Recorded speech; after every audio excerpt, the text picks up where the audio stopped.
Morav et Rabotai, nous abordons à présent la paracha de Balak, une paracha qui porte le nom d'un personnage, effectivement, contrairement à Yitro, ou à Pinhas, ou à Haïsara, etc. En quoi mérite-t-il qu'il figure comme une personnalité d'envergure et le titre d'une paracha? Peut-être qu'on pourra répondre à cette question dès qu'on aborde le texte, mais il faut savoir ici que nous tournons une page très importante dans le conflit qui existe depuis la sortie d'Égypte vers l'entrée en Terre Sainte pour la conquête du pays. Nous sommes ici pendant la paracha de Balak, dans la 40e année dans le désert, et nous arrivons presque aux portes d'Eretz Israël. Après les combats que Moshe a entrepris contre deux rois importants, en l'occurrence Sihon Melech Haemori et Og Melech Bashan. Le chemin qui conduit en Eretz Israël a été interdit par notre frère, entre guillemets, c'est-à-dire le roi de Édom, qui a dit: si tu t'approches, je sortirai avec mon épée et te truciderai. Et on a été contraint de ne pas attaquer Édom.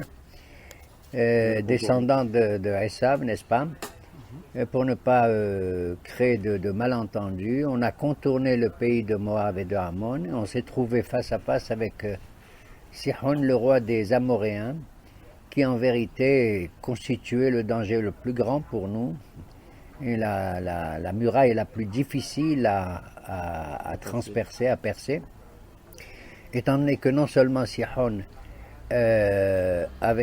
jouissait d'une grande puissance avec son frère Og Melech Bashan, mais également il avait pour mission, puisqu'il a été, pour ainsi dire, financé par toutes les monarchies de Canaan pour s'opposer à l'entrée des enfants d'Israël en Eretz Israël. Et Baruch Hashem, ce combat contre Sihon et Og a été éminemment positif, et grâce à cela on se trouve maintenant près de la frontière d'Eretz Israël, après la mort de Myriam la pauvre au mois de Nissan, le 10 Nissan, et celle de Aharon qui est mort le premier à Rosh Chodesh du mois de Av, justement, 4 mois après, 3 mois et 20 jours après. Et à ce moment-là, on va se trouver confronté à quelque chose, une confrontation tout à fait nouvelle, qui n'est pas guerrière au sens plein et habituel du terme. Et cette confrontation est pour ainsi dire marquée par une espèce de spiritualité importante qui veut essayer de lutter contre la spécificité même d'Israël, qui est censée, au nom des nations et dans l'esprit des nations, de porter la parole divine, de porter la parole et le message divin pour se perfectionner soi-même, mais également pour le porter auprès des autres nations en tant que lumière des nations. Il s'agit d'un personnage qui s'appelle effectivement Balak. Et Vayar Balak ben Tzipor, dit le texte, et c'est un roi qui a dirigé le pays de Moab. Quand bien même, en vérité, on le verra, il n'est pas d'origine moabite, mais probablement d'origine midianite. Vayar Balak ben Tzipor et kol asher asa Israël laemori. Ce qui a déclenché cette opposition d'ordre, je dirais, spirituel ou idéologique de Balak contre nous, c'est qu'il a vu que le puissant roi, en l'occurrence Sihon, roi d'Émori, a succombé devant Israël. Et donc il a éprouvé une crainte terrible, et il a cherché quel est le moyen de combattre le peuple juif. Et ce combat-là, il va le situer à un niveau idéologique pur et pur pour utiliser, j'appellerais l'antisémitisme au sens propre du terme, ou la propagande qui utilise essentiellement non pas des arguments rationnels, mais des arguments, je dirais, d'ordre divin, d'ordre religieux. Et cet homme-là va faire appel justement à l'un des hommes les plus puissants de son époque, était considéré comme le prophète réel des nations. Vayar Balak, il a vu. Voir ici, ça ne veut pas dire voir au sens avec ses yeux, ça veut dire qu'il a analysé la situation. Voir, ça veut dire analyser, compris la situation, et il s'est dit, je dois utiliser un autre moyen pour annuler la puissance de Am Israël. On continue. ויגור מואב מפני העם מאוד כי רב הוא. Il a éprouvé une crainte terrible devant le peuple. Vous voyez comment il nous appelle? À chaque fois que vous voyez le mot peuple, Am en hébreu, ça veut dire le peuple. C'est pas Béné Israël, les enfants d'Israël qui ont été connus grâce à la traversée de la mer Rouge, au don de la Torah, etc. Et qui a joui des grands miracles qu'il y a eu, la manne, le puits de Myriam, et les Hanan et Kabod, les nuées de protection, etc. D'accord? Non, Am. Chaque fois que vous avez le mot Am, ça veut dire la population, le populaire, pour ainsi dire. D'accord? Au sens le plus bas du terme. Il a éprouvé donc une crainte, et il l'a comparé à quoi? Vayagor Moab mipene Am. כי רבו ויקוץ מואב מפני בני ישראל. Vayakotz Moab. Et Moab, ce peuple, donc Balak est le roi de Moab, ce peuple de Moab, a éprouvé devant ce peuple comme si, Kotz, ça vient du mot Kotzim, les épines. Tout se passe comme s'il avait des épines dans les yeux, comme si vraiment, vraiment, nous constituions un frein très dangereux, mais également très bas, mais le sens des épines. Hein? ויקוץ מואב מפני ישראל. כן. מפני בני ישראל. ויאמר מואב אל זקני מדיין עתה ילחכו הקהל את כל סביבותינו. Moab s'adresse à des sages de notre pays qui c'est Midian. Il a dit à présent, ce peuple-là, il va déraciner tous nos biens, nos bienfaits, hein, comme un taureau qui déracine l'herbe. Quand un agneau il mange tranquillement et doucement. Il mange l'herbe qui est au-dessus du sol. Mais le taureau, il déracine, c'est-à-dire après il n'y a plus rien. Il y a une stérilité totale du sol. Il nous a comparé donc à ça, et Moab, en la personne de Balak, s'adresse à qui? À des sages qui viennent d'où? De notre pays, qui s'appelle Midian, en lui demandant son conseil et de s'allier avec ce qu'il va proposer. Alors qu'en vérité, selon nos sages, il y avait une lutte terrible entre Moab et Midian. D'accord? Souvenons-nous que Moshe Rabbeinu, quand il a quitté l'Égypte, s'était rendu à Midian et qu'il a épousé même Tzipora, la fille de Yitro, qui sont des Midianites. Or, on sait par ailleurs qu'il y avait toujours une confrontation entre Moab et Midian. Et brusquement, on les voit s'allier, et ils ne s'allient ensemble que parce qu'ils veulent lutter contre Israël. Le Midrash raconte que le machal est le suivant, la parabole est la suivante, c'est comme deux chiens qui se disputent l'un contre l'autre. Wow, wow, wow, wow, wow, c'est Midian et Moab. À un certain moment, un loup est arrivé et il est allé s'attaquer à l'un des deux chiens.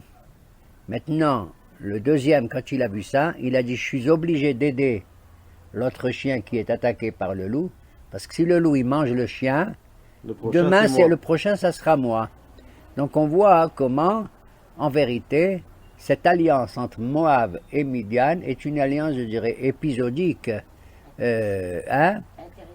intéressée, tout à fait intéressée, alors que leurs idéologies, leurs vues politiques, économiques étaient opposées totalement par la guerre entre eux. On voit comment les nations s'unissent contre qui? Contre ce qu'ils appellent le loup, en l'occurrence Kivyachol, et le Am Israël. Ils vont littéralement désherber tout notre environnement, comme le fait le taureau qu'il hochashor. Ou Balak betzipor, melech levoab baetai. Et ce Balak, entre fils de Tzipor, était le roi de Moab à cette époque. Il n'y a pas écrit Melech Moab, le roi de Moab, Melech les Moab. Ce qui fait dire à certains de nos maîtres qu'il ne serait pas d'origine moabite à proprement parler, mais il serait lui-même midianite. Voilà pourquoi il s'adresse aux gens de Midian, d'accord? Et il a été choisi comme roi, comme monarque de Moab à ce moment. Ba'et à ce moment-là. Vous voyez, c'est pas dire Balak, mais pas du tout. Melech les Moab, Ba'et Haï.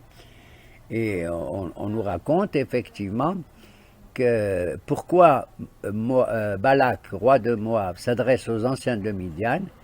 Parce que son but était le suivant, était de savoir exactement comment lutter contre le peuple juif en dehors pas avec l'épée, mais avec la langue, avec la bouche. Et il leur a demandé, dites-moi, comment lutter contre ce puissant personnage qui s'appelle Moshe Rabbeinu. Ils ont dit, tu sais, ce Moshe, tu sais quelle est sa force, sa puissance? Elle est dans la bouche, dans la parole. C'est avec la parole qu'il a été capable d'inciter le peuple juif à recevoir la Torah, etc. Et il est proche du Créateur. Et la parole est quelque chose de puissant, de très très puissant, qui peut tuer beaucoup plus que toutes les épées du monde. Et c'est vrai. On le sait à propos du Lashon Hara, on le sait combien une parole peut effectivement affaiblir, sinon tuer mais la parole, elle peut être soit destructrice, mais elle peut être aussi créatrice. À tel point qu'on dit aussi qu'Akadosh Baruch Hu a créé le monde Bidvar Adonai Shamaim Naasu. C'est avec la parole divine que le monde a été créé. Quand tu regardes le ciel, les étoiles, la plante, les fleurs et les animaux et tout, tu vois la signature de la parole divine qui s'est incrustée, pour ainsi dire, en nous. Nous sommes quelque part, d'une manière ou d'une autre, les porteurs de la parole divine. La parole est créatrice. Elle est notre spécificité. Quelle que soit la manière dont on s'exprime, nous avec des mots, avec une raison, avec une logique, d'accord? Mais même les animaux, avec leur miaulement ou avec leur aboiement, peu importe, eux aussi s'expriment d'une certaine manière. Et même les plantes, etc., s'expriment d'une certaine manière. Ils portent en eux la signature de la parole créatrice. Or, ce Moshe Rabbeinu, justement, lui a été celui qui a dialogué avec Akadosh Baruch Hu, qui a su transmettre cette parole, et on va essayer de faire en sorte que cette parole-là de Akadosh Baruch Hu vienne plaider notre cause. Tout se passe comme si on va prendre le bon Dieu lui-même comme notre vrai avocat, comme celui qui, alors qu'il a choisi Am Ségoula, le peuple élu, et qu'il a été capable de les faire sortir d'Égypte, on va essayer quelque part, de le faire changer d'avis, de le faire changer de camp et de le persuader, c'est bien, tu as peut-être choisi ce peuple pour telle et telle raison, mais ce choix peut changer en fonction de l'avenir, en fonction des possibilités, des grandeurs qui se trouvent également dans le reste des nations. Et voilà pourquoi le verset suivant nous dit que Balak va dépêcher une délégation chez le représentant de toutes les nations le plus important. Quel est le pasouk?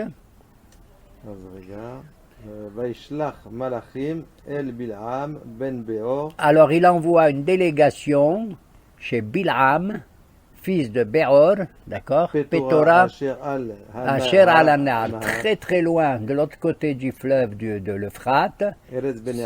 Il est connu parce qu'il est au-delà de ça, dans le pays de ses nations et tout, et c'est à lui qu'il va faire appel pour ses dons de la parole. C'est quelqu'un qui est capable de faire changer d'avis, pour ainsi dire, qui viachol, d'avis qui, Akadosh Baruch Hu pour lui-même, en disant, mon cher Akadosh Baruch Hu, le peuple élu que tu as choisi a dévié de sa mission et tout, et il n'y a aucune raison que tu ne puisses pas choisir soit Moab, soit ceci, soit... D'où vient la réputation de ce Bilaam? Selon nos maîtres, Bilaam serait quelque part le Gilgoul, la métampsychose, aurait, pour ainsi dire, le même caractère que un de ses ancêtres, pour ainsi dire, qui est Lavan. Vous vous souvenez de Lavan? Il n'est rien d'autre que le beau-père de Yaakov Avinu. Et ce Lavan, Yaakov a énormément souffert avec quelqu'un qui est proche de lui, son beau-père, puisqu'il a épousé ses filles. D'accord? Et on voit que Lavan, dès que Yaakov termine sa mission en tant que chef de famille, qui est une mission particulière, personnelle, familiale, veut quitter Lavan pour se rendre en Eretz Israël et maintenant assumer une condition, je dirais, nationale, d'entrer dans le rôle d'un vrai patriarche et pas simplement d'un père. Et c'est à la frontière de Aram, de la Syrie où il vivait avec Lavan, que Lavan le poursuit, Nahon, et que non seulement il le poursuit, mais c'est à ce moment-là, pour ainsi dire, tout se passe comme si Lavan veut empêcher que Yaakov, qui quitte la frontière de Aram, puisse devenir quoi? Israël. Vous avez compris? Puisque c'est juste après cela que Yaakov va lutter contre un ange et qu'il va le mériter le nom de Israël. C'est-à-dire qu'il va être chargé, Yaakov, d'une mission et il va recevoir la médaille de patriarche qu'il aura mérité lui personnellement, mais aussi en tant que fils de Yitzhak et en tant que petit-fils de Abraham. Et donc c'est à la frontière même, au moment même où les choses vont se déclencher, que Lavan poursuit Yaakov et qu'il va créer une frontière. Il lui dit, de là, personne, moi je n'irai pas chez toi et toi tu ne viendras pas chez moi. Il y a un blocage total dans l'esprit de Lavan entre la mission d'Israël et celle des nations que représente Lavan. Et c'est exactement ce qui va se passer lorsque Balak va faire appel à Bilam, qui est là-bas justement dans le même pays que Lavan, Aram, Pétora, en lui disant, voici ce peuple-là, il va arriver, et c'est à la frontière même. Dès que le peuple juif va tenter de quitter cette vie désertique dans le Midbar Sinaï, et qu'il veut assumer sa fonction honorifique, mais aussi utilitaire pour lui-même comme pour toutes les nations, qu'on fait appel à Bilam, qui, selon certains de nos maîtres, serait quelque part le descendant de qui? De Lavan. D'accord? En dépit du fait que Balak lui-même serait, selon certains midrashim, un personnage qui avait des dons de magie extraordinaires. Il porte le nom de Ben Sipor, le fils de l'oiseau. D'après le Zohar lui-même, à Kadosh, il est le fils de l'oiseau, ça veut dire qu'il utilisait comme technique un oiseau qui était fabriqué avec une moitié de l'oiseau était en or, une moitié de cet oiseau en argent, et ses ailes étaient en airain, en nérochette, d'accord? Et cet oiseau portait dans le bec, une description un peu difficile, il portait un os d'un animal qui s'appelle le Yidéoni. Et on voit qu'il a dû utiliser cette technique pour s'opposer à Israël, qu'elle n'a pas marché. Voilà pourquoi il s'adresse maintenant à un représentant très honoré, et qui s'appelle Bilam. Pourquoi? Qui c'est qui connaît ce Bilam? Comment se fait-il que Balak s'adresse à ce Bilam?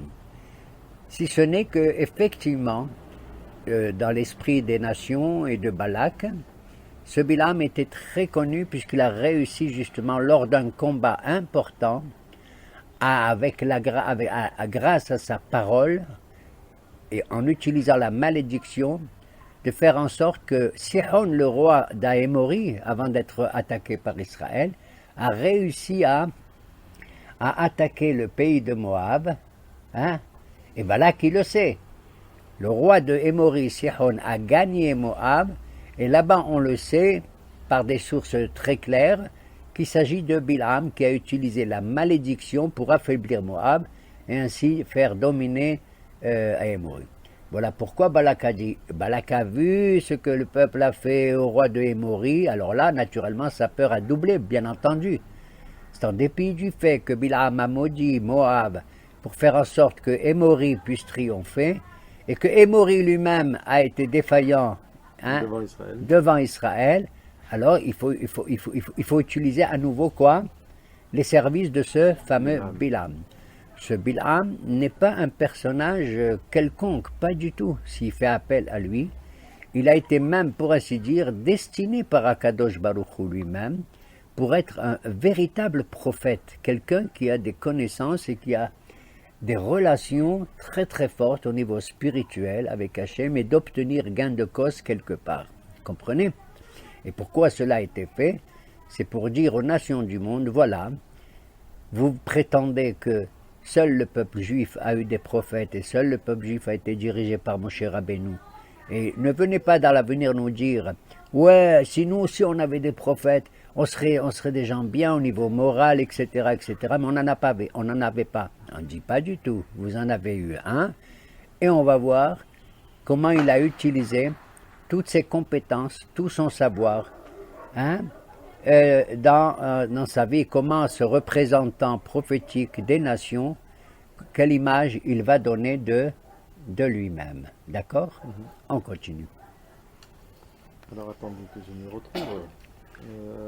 Alors il adresse une délégation, il lui transmet le message, voici ce peuple-là qui est sorti d'Égypte, non seulement ça, mais il couvre l'œil de la terre. C'est quoi l'œil de la terre? C'est le soleil. C'est-à-dire, vous vous rendez compte comment il nous traite? On a couvert l'œil de la terre. On a assombri l'histoire, pour ainsi dire, n'est-ce pas? C'est-à-dire, on n'arrive plus nous-mêmes à diriger notre propre existence nationale, cosmopolite, tout ce que tu veux, puisqu'il couvre l'œil de la terre. Et donc, je te demande de venir. Et il est en face de moi. Kavali, Arali.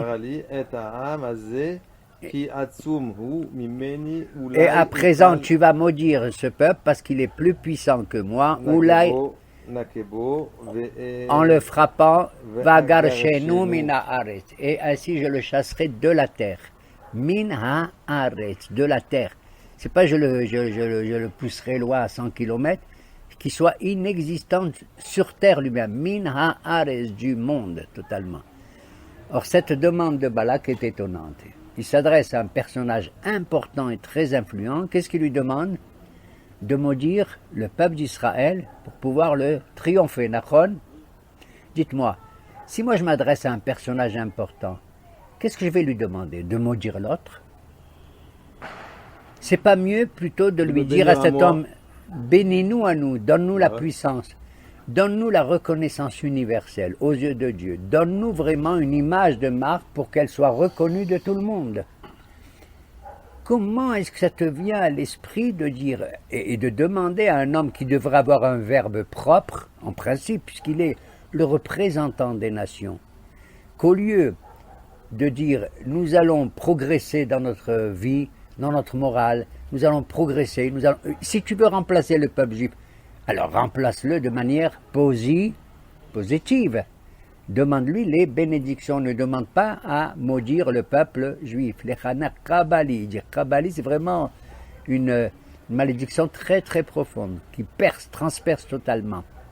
D'accord? Les Chana Kabali. Où on a vu ça, effectivement? Est-ce qu'il va accepter ce genre de mission? C'est de la même manière, nous, Hachamim, ils nous disent. Quand il y a un conflit entre deux individus et que, effectivement, j'ai à l'égard d'autrui un certain nombre de remontrances très graves, je ne dis pas la haine à ce point-là, et alors je veux confier à Kadosh Baruch Hu en lui disant, mon Dieu, je t'en supplie, juge Monsieur X qui m'a fait tant et tant de mal. Est-ce qu'on a le droit de faire ça? Pas du tout. Parce que si tu dis ça au bon Dieu, même si tu penses avoir raison, et que tu confies ta loi et la décision à Kadosh Baruch Hu pour trancher entre toi et Monsieur X, qu'est-ce qui se passe? Alors le dossier, il est devant Akadosh Baruch Hu. Il y a un ange qui dit à Kadosh Baruch Hu, voilà Monsieur Y, il a une plainte contre Monsieur X qui lui a fait ceci et ceci. Ah bon, très bien. Ouvrez-moi le dossier de Monsieur Y, de celui qui se plaint. Alors à ce moment-là, on va ouvrir mon dossier à moi qui me plaint de l'autre, d'accord? On va regarder. Qui c'est ce monsieur? Ah oui, oh, il était bien. Oh! Il a commis aussi telle et telle et telle et telle et telle infraction. Et on va découvrir que j'ai fait moi aussi telle erreur. Que j'ai commis vis-à-vis de monsieur Z et de monsieur ABCDEF aussi des exactions. Nachon? Et alors, au lieu qu'Akadosh va juger l'autre, qu'est-ce qu'il va faire? Il va dire, il a raison, on va juger l'autre, mais on va d'abord juger monsieur Gage, monsieur Y, d'accord? Voilà pourquoi il ne faut pas transmettre toute sa haine, même auprès de Akadosh Hu, qui est le juge, Mamash, qui est le juge suprême. Parce que ça veut dire que tout se passe comme si tu te fondes sur ta propre honnêteté à toi, hein, ta propre virginité vis-à-vis de l'autre qui peut-être aussi t'a fait du mal, c'est possible. Mais fais attention. De toute façon, on n'a pas le droit de faire ça. La seule chose qu'on ait le droit, et c'est pour ça que les beddin existent, les tribunaux existent, d'accord? J'ai le droit de déposer une plainte auprès de tel ou tel tribunal, et il va y avoir un jugement et tout. S'il n'y a pas de jugement ici-bas, c'est pas la peine d'attendre le jugement d'en haut. Akadosh Baruch Hu d'abord a confié le Bédine en bas, ici-bas. Et si vraiment le tribunal d'en bas ne fait pas son devoir, à ce moment-là, peut-être, et c'est sûr qu'Akadosh Baruch Hu, un jour ou l'autre, sans qu'on le comprenne, sans que le sache, il peut juger quelqu'un, y compris celui que tu imagines comme étant un tzaddik. Parce qu'un tzaddik ba'ares she'aserato velo yechita. Il n'existe pas de personne, de personnage blanc totalement, qui n'a pas, même en faisant une misère, qui n'a pas commis parfois quelques infractions, d'accord? Et seul Akadosh Baruch Hu est en mesure de voir les choses. Alors on voit ici que l'horreur, en l'occurrence, c'est au lieu d'utiliser la parole divine et la puissance prophétique d'un monsieur comme Bilam, et je le répète, c'est pas n'importe qui, il ne s'est pas adressé à un propagandiste quelconque, il ne s'est pas adressé à un certain pire iranien ou erdoganien ou hamassien, hein, ou aboumazénien, etc. Il s'est adressé vraiment à un représentant le plus digne qui soit au nom des nations. Et là, nous allons voir la confrontation entre le personnage le plus important et qui veut justement ridiculiser la puissance verbale magnifique de Moshe Rabbeinu. Voilà pourquoi la Gemara dans Baba Batra nous dit Moïse a écrit son livre. Son livre c'est quoi? C'est le Pentateuch, c'est le Chumash. Et également il a écrit le livre de Job, et Parashat Bilam. Il a écrit aussi la Parashat de Bilam. Ça veut dire qu'il a écrit la Parashat de Bilam. Parashat Bilam, elle fait partie, oui ou non, du livre de Bamidbar, oui ou non, du Pentateuch. Ça veut dire qu'il a écrit. Ça veut dire qu'il a écrit.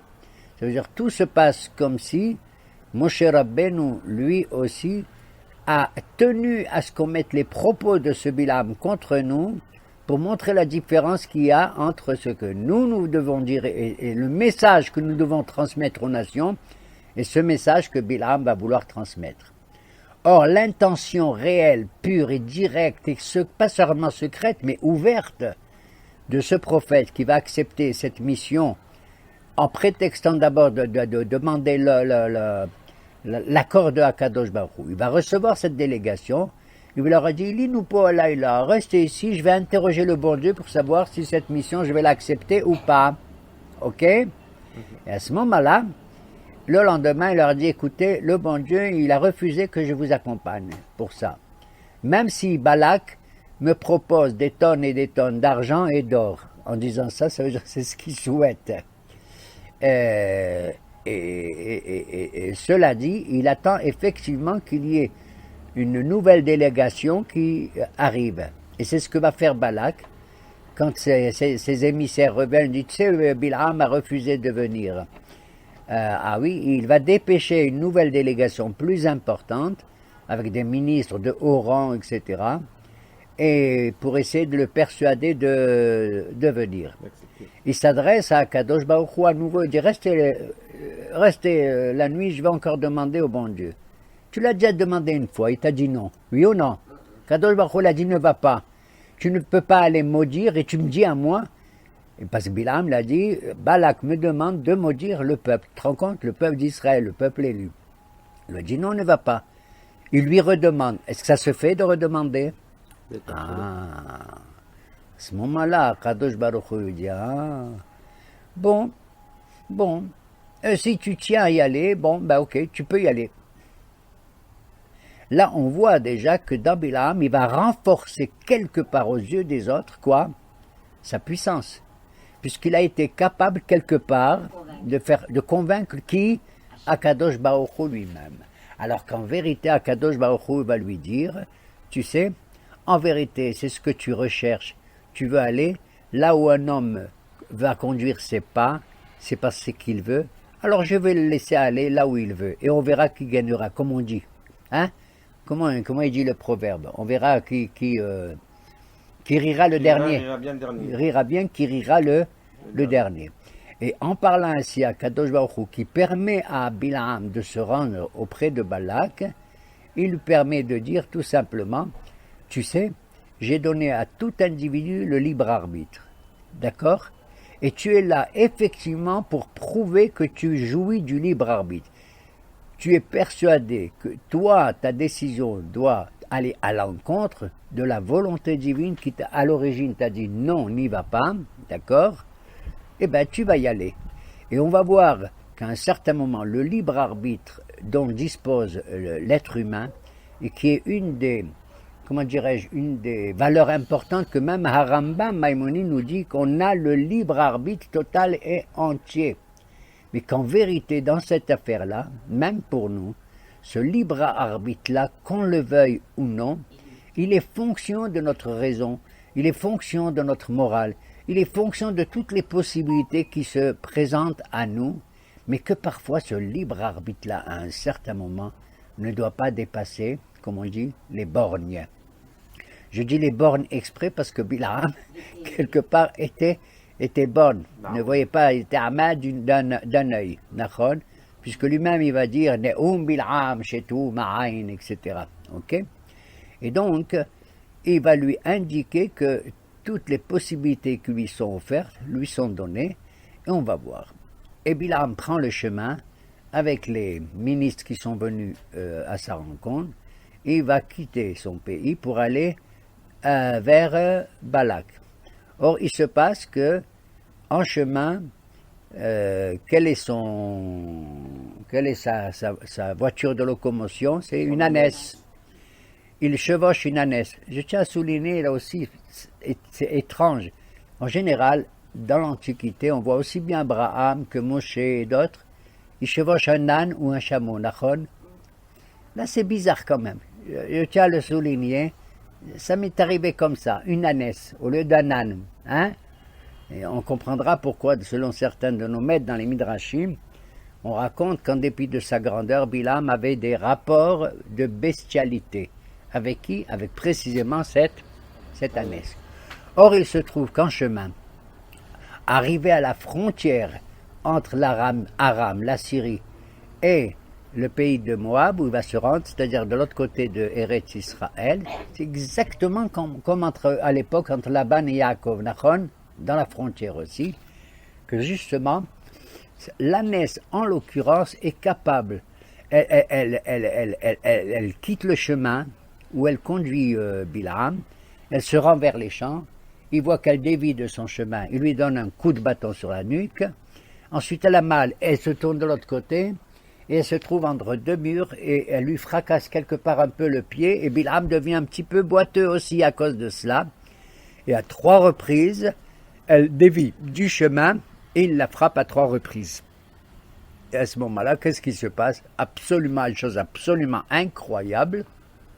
Ce grand prophète des nations, cet intellectuel, je dirais à 100%, qui a reçu le doctorat universel, est stupéfait, ne comprend pas l'attitude de son ânesse. Qu'est-ce qui s'est passé?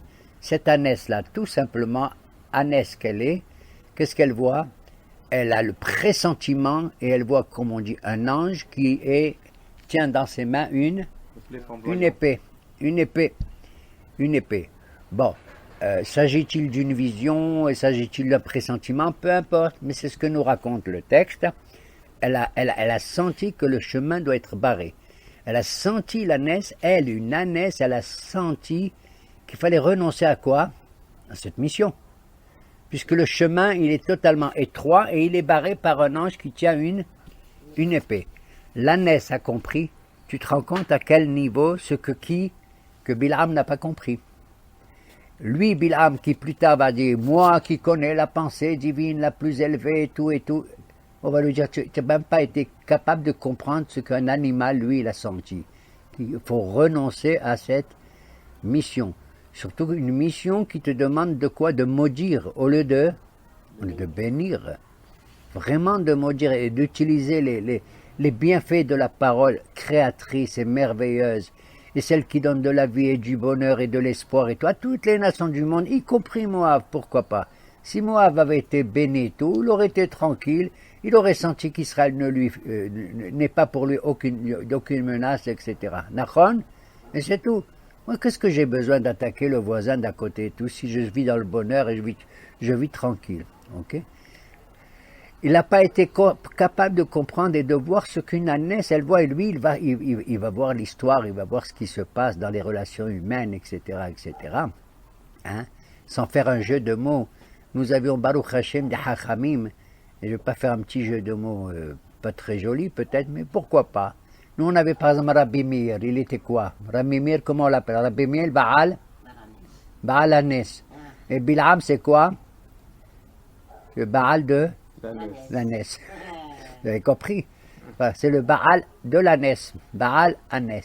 Et au sens propre comme au sens figuré, le mot Baal, puisque quand il la frappe, et que l'ânesse se met brusquement à parler. Vaïfta Hashem et Tpiaton. L'Éternel ouvre la bouche de l'ânesse et se met à parler comme un être humain. Ceci aussi est à prendre au sens figuré peut-être, mais en tout cas dans l'esprit de Bilam, c'est clair, il entend l'ânesse parler. Pour nous, ça peut être une vision, ça peut être tout ce que vous voulez, mais un dialogue s'engage entre lui et l'ânesse. Nachon? Et elle lui dit, pourquoi tu m'as frappé à 3 reprises? Ne suis-je pas celle qui t'a transporté depuis que tu existes jusqu'à maintenant? Depuis que tu existes jusqu'à maintenant, c'est moi qui t'ai transporté, qui t'a conduit là où tu devais faire telle et telle et telle mission. Nachon? Et on dit, il n'est pas capable de comprendre comment une ânesse puisse véritablement, comme à Kadosh Baruch Hu, lui qui donne la parole comme il se doit à tout le monde, pour l'utiliser dans le bien. Regarde comment il la donne même à qui? À l'animal entre guillemets, qui est l'animal, pour nous dans notre esprit, je dirais occidental, le plus bête. C'est un âne, Nachon? C'est une ânesse. C'est pas vrai, mais enfin, disons en gros, comment il n'a pas été comprendre tout cela, Bil'am, et de voir que cette parole, si Hachem il veut la donner, il la donne à quelqu'un qui sait l'utiliser, qui voit un ange mieux que lui. Nachon? Elle a dit, je suis celle qui t'a conduit tout le temps. Et cela, c'est une allusion au fait qu'il a eu avec cette même ânesse des relations de bestialité. Et ceci va très bien dans l'esprit, entre guillemets, de ce prophète, ce représentant des nations, avec son comportement immoral, si vous voulez. Tout ceci marche très très bien. Demandez à Socrate, exactement, qui était un homme intelligent, plus grand philosophe, demandez-lui tout ce que vous voulez sur la philosophie et l'origine des constellations. Et tout, il va être le plus grand sage. Mais demandez-lui quand il quitte son université comment il se conduit, alors c'est pas la peine de le prendre en photo, vous serez tout à fait déçu sur le comportement de certains de ces philosophes. Il en va de même de Bilam. Et donc, brusquement, il entend l'ange qui lui dit « Comment tu n'as pas honte ?» etc. C'est lui après. Tout se passe comme si dans son chemin, Bilam n'a pas saisi le message, sans faire encore une fois un jeu de mots, que dans son chemin est marqué par beaucoup des dodanes. Vous savez ce que c'est des dodanes? Les passim, comme on dit chez nous, hein? Il y en a beaucoup à Roma, des dodanes. N'est-ce pas? On a vu ça entre autres tout à l'heure également. Et que ces dodanes sont des prévisions, c'est des indications, sont des signes précurseurs, justement qu'il faut ralentir, réfléchir. Et que ce qui fait réfléchir le djinn représentant des nations, c'est une ânesse. D'accord? Ce sont ces dodanes en perspective. Et là, je lui dis, alors à ce moment-là, mais tu te rends compte, j'aurais pu te laisser en vie à toi si je voulais avec mon épée, et j'aurais pu laisser en vie l'ânesse et toi te tuer. De là, j'apprends que quoi? J'apprends qu'en vérité, l'ânesse est morte, la pauvre. Et l'ange laisse vivant qui? Bilam. Pourquoi il met à mort l'ânesse, l'ange? Qu'est-ce qu'elle a fait, la pauvre? Je te garantis qu'elle préfère mourir que de continuer avec ce personnage qui est sur son dos, d'une part. Et d'autre part, il vaut mieux qu'elle meure, parce que si elle était restée vivante, et qu'aux yeux des nations, elle était là, qu'est-ce qu'ils en auraient fait de cette ânesse? Une divinité. Vous vous rendez compte? C'est l'ânesse qui a vu un ange. Qui a parlé. Et elle va être maintenant le djinn représentant. Le bon Dieu ne veut pas qu'une ânesse soit le djinn représentant des nations. et que les nations tombent dans un degré de avodazara, de paganisme et d'idolâtrie de cette nature. Il continue son chemin en dépit du fait que il dit alors, si tu veux, je rebrousse chemin. Si tu veux, je rebrousse chemin. Il lui dit, non, ton intention est de continuer, vas-y. Et il sera auprès de Balak. Et Balak lui dit, oh, voici, j'arrive vers toi. Ça veut dire j'arrive vers toi. C'est Bilam qui est allé vers lui, ou non? Le texte dit, là-bas dans le texte, le passage qu'on n'a pas eu le temps de le lire, Ine bati elecha. Je suis venu vers toi. Ça veut dire c'est moi qui est le demandeur de toute cette mission-là, d'une part. De l'autre côté, c'est une certaine idée sous-jacente. Si moi, Balak, je viens vers toi, tout se passe comme si toute cette mission, elle doit porter mon nom. Voilà pourquoi, monsieur, la paracha porte le nom de Balak. Elle porte le nom de l'incitateur de tout ça. Bilam devient que le moyen, l'intermédiaire, le médiateur de tout ce qu'il va faire, tout ce qu'il va dire. D'accord? Et si vous voyez ça, et je fais encore un petit jeu de mots ou un remède, une allusion, en ayant dit cela, mon idéologie, elle vient vers la tienne. Ça veut dire que le nom de Balak, vers Bilam, qu'est-ce que ça donne? Bal, Kob, Laam. Je répète, Balak, Bilam, je lis différemment, je coupe différemment les deux noms. Bal, Kob, Laam. Bal, Kob, Laam. Balak, Bilam. Bal, Kob, Laam. Qu'est-ce que ça veut dire? Il est impossible de maudire le peuple. Regardez comme dans son inconscient, Balak n'a pas compris qu'en allant au-devant de Bilam, d'accord, il ne pourra pas maudire le peuple. En dépit, oui, voilà. C'est-à-dire même, tu peux utiliser toutes tes propagandes antisémites, de tout ce que tu veux, du BDS, je ne sais pas comment il s'appelle et tout, tu n'arriveras pas à maudire le peuple, en dépit du fait que nos deux idéologies à moi, Balak et toi, Bilam, si tu prends, et je fais un autre jeu de mots, à nous deux, on va représenter l'ennemi numéro 1 d'Israël qui s'appelle Amalek. Celui qui, en vérité, nous déteste, même s'il a à notre encontre aucun problème, ni territorial, ni économique, ni quoi que ce soit. C'est Amalek, ou non? D'ailleurs, dans les bénédictions, entre guillemets, de Bilam, il va faire appel à Amalek. Il va dire Reshit Goïm Amalek. Le principe même de toutes les nations, c'est Amalek. D'accord? Or, nous voyons qu'aussi, dans les noms de Balak, Bilam, la fin des noms, Am, Balak,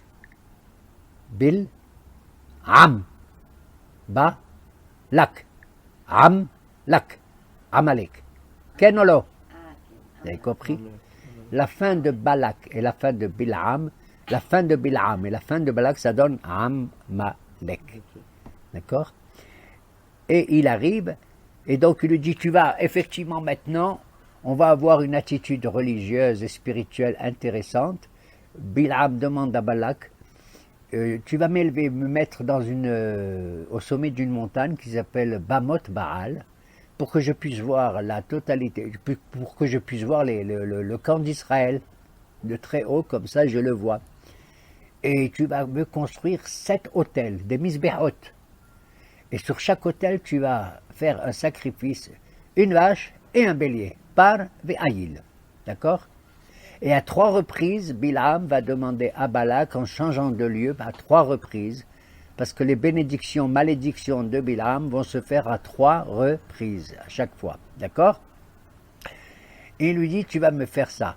Si je compte le nombre d'hôtels, 7 hôtels, en disant ça, non, les hôtels restent les mêmes, mais les béliers, les animaux qu'il va offrir, ça fait, il va dire, moi, d'un seul coup, je vais faire 7 misbehot. Regarde comme je suis religieux. Et alors? Il lui a dit, je suis le personnage peut-être le plus ancien, le meilleur de tous, étant donné que depuis Adam Arishon, en passant par Noah, Abraham, Yitzhak et Yaakov, tous ces grands personnages, ils ont fait tous ensemble 7 misbehot, 7 hôtels. D'accord? Et moi tout seul, je te demande de faire les 7 autels immédiatement et directement. D'accord? Et tu vas m'offrir à chaque fois par Va'ail. Et c'est ce qui se passe, effectivement. Le contexte est tout à fait, je dis, on dirait on est dans l'ONU, tu vois. Tout est magnifique, avec les 7 autels, avec les offrandes, avec les corbanotes et tout. On va implorer, hein? On va réclamer l'aide divine pour ce qu'on va faire. C'est une aide tout à fait, je dirais, universelle, cosmopolitique, tout ça, il n'y a aucun problème. Et voici que Bilam prend la parole. Je ne sais pas si tu arrives à trouver le pasouk. Si vous voulez, pour faire un résumé rapide, la déclaration, le discours que va faire Bilam se divise en trois parties. La première partie sur Bamot Baal, Bilam va d'abord vouloir, sa pensée intérieure c'est de maudire, mais à chaque fois qu'il veut ouvrir la bouche, naturellement, tout se passe comme s'il a un hameçon dans la bouche ou quelque chose qui dévie les propos qu'il veut dire. Lui, il veut dire ce qu'il pense, mais le bon Dieu, il pense ce qu'il doit dire. Vous avez compris la différence? Il veut dire ce qu'il pense, mais il n'arrive pas à dire ce qu'il pense. Et c'est la pensée divine qui va justement dévier les propos qu'il va prononcer.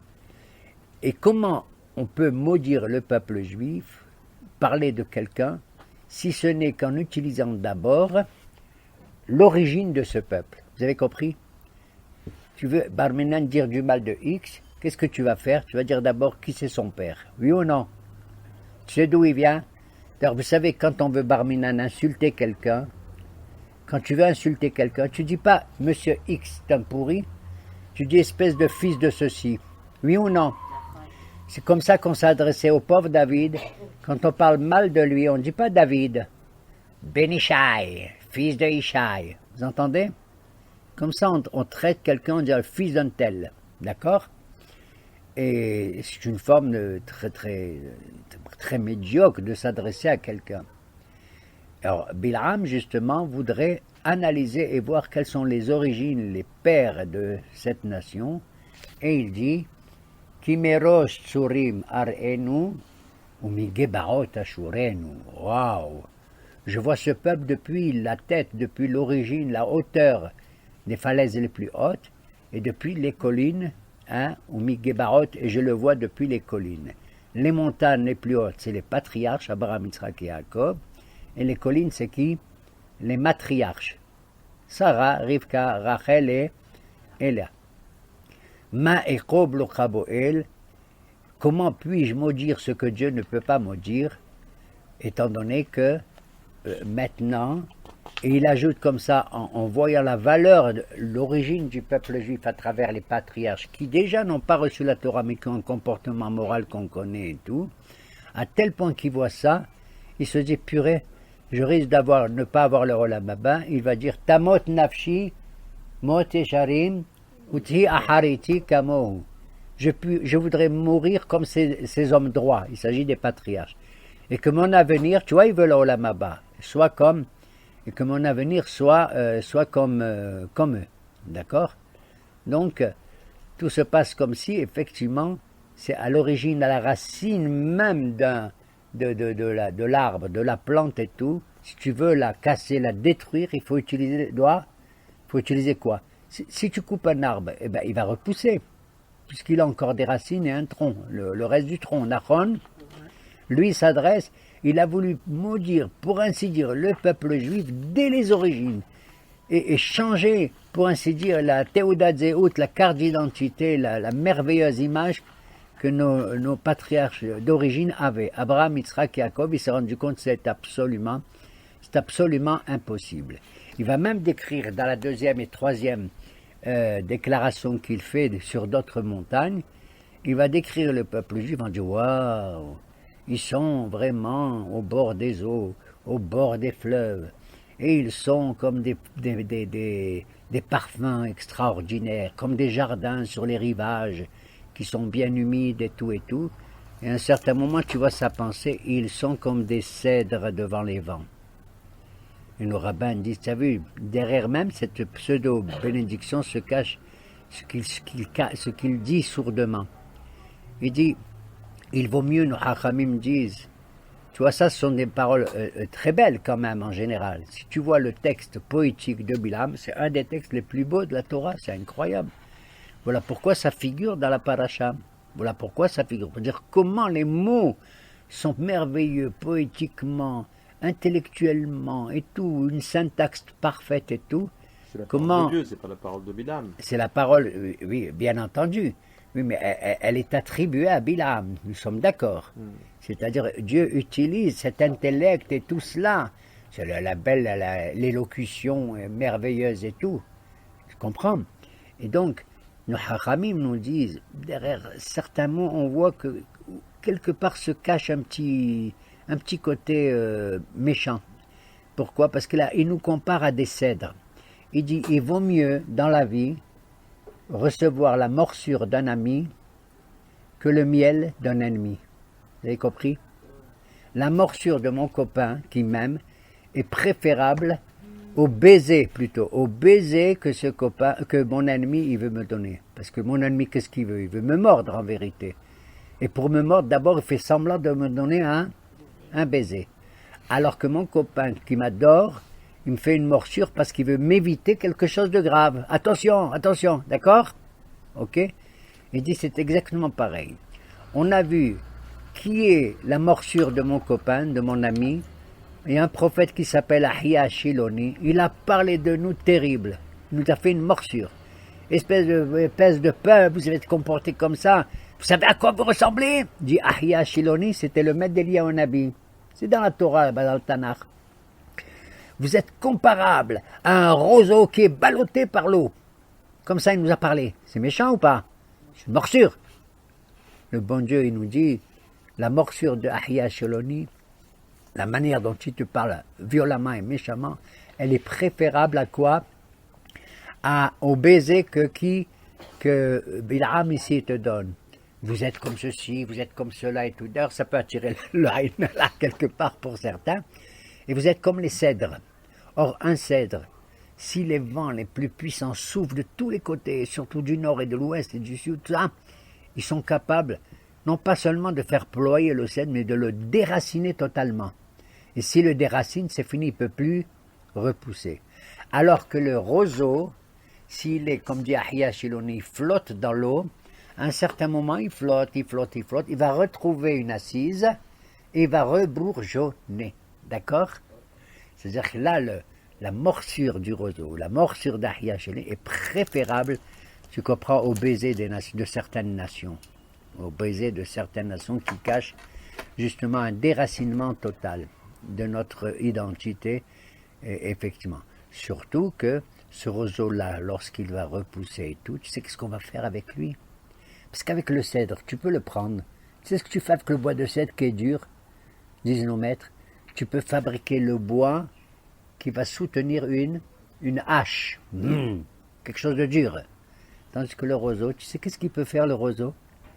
Tu vas le couper comme ça gentiment et tout. Ça va devenir la plume de qui? D'un écrivain, d'un sofer qui va écrire un sefer Torah. Tu vois quel est le but du roseau qui a l'air de ployer de l'ovent comme ça, et comme ça, et comme ça. Donc, la morsure d'un ami est préférable à cela. Et donc, on voit que dans sa déclaration, comment il s'appelle, à 3 endroits différents, parce qu'à chaque fois que comment il s'appelle, Balak, ça suffit, je t'ai appelé pour les maudire et moi ce que j'entends que des brachot.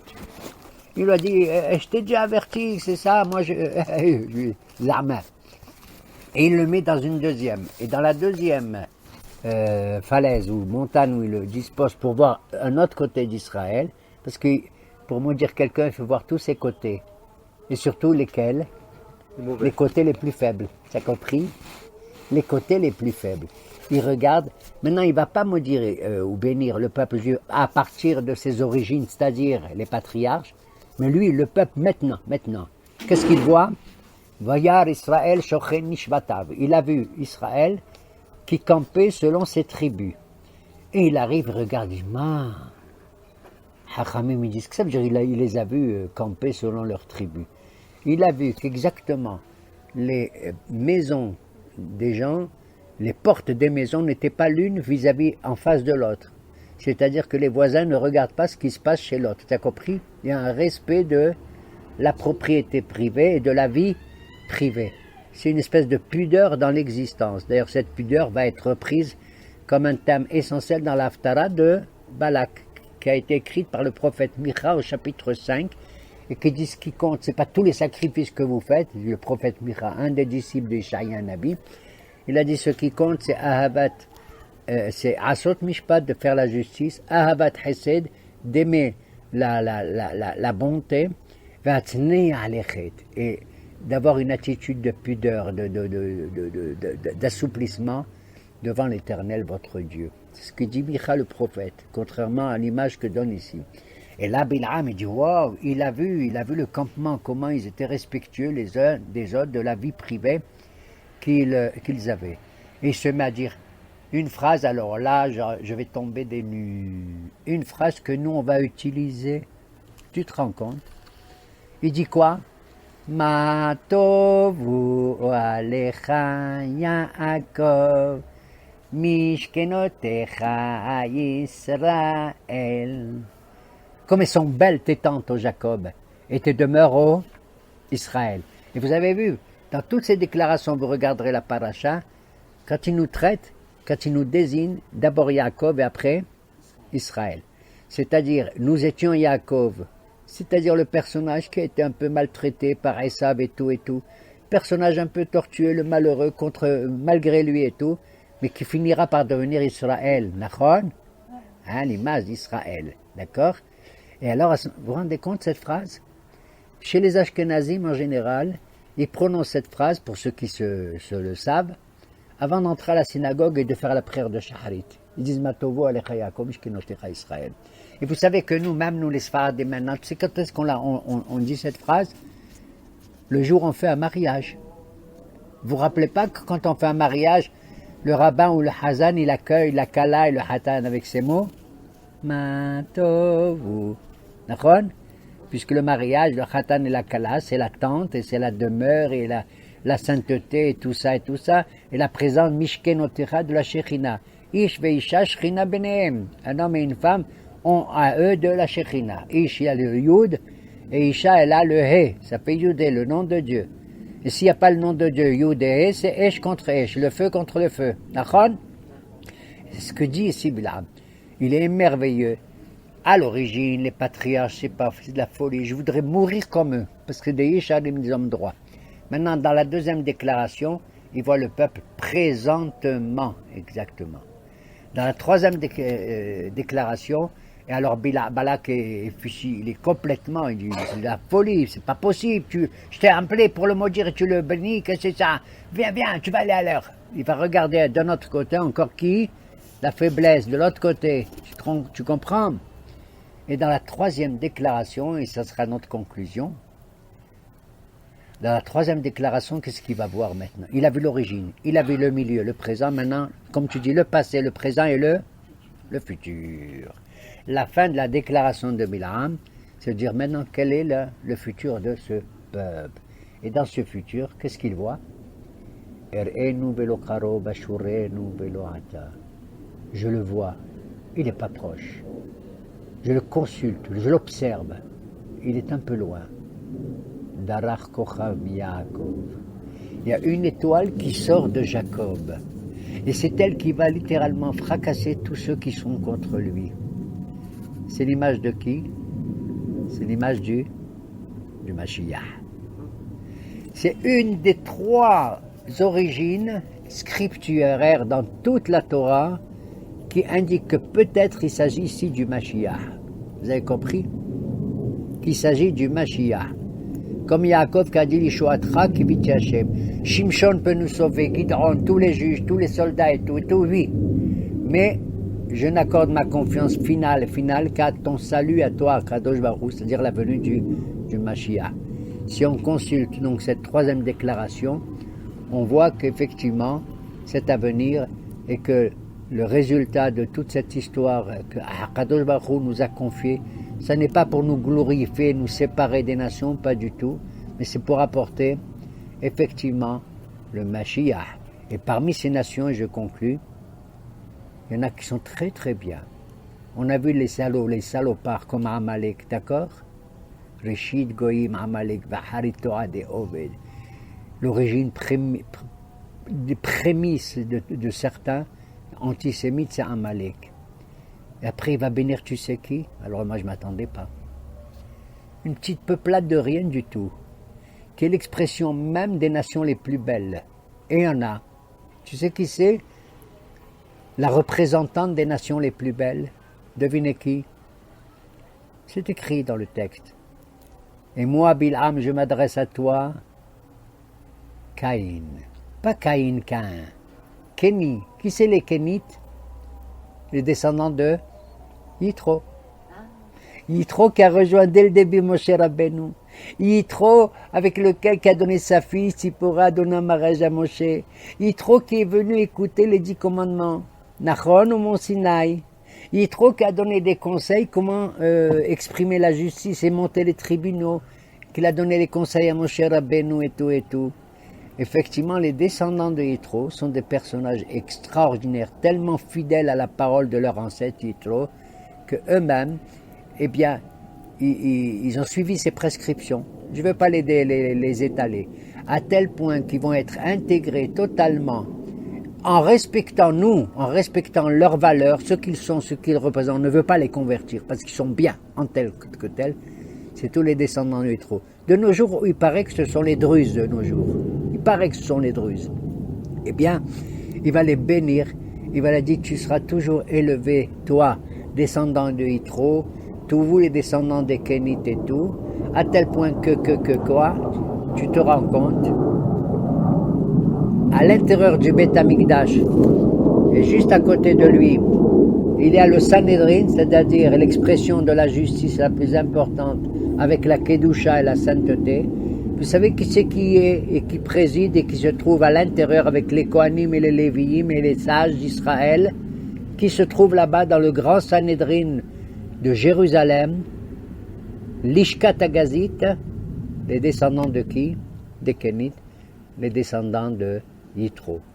Alors vous voyez qu'effectivement, c'est là comment tu exprimes que l'élection du peuple juif, elle est là pour mettre en valeur parmi les nations celles qui sont les meilleures, comme les Kénites, et effectivement de désigner effectivement celles qui diffusent une propagande malencontreuse et affreuse, comme Amalek.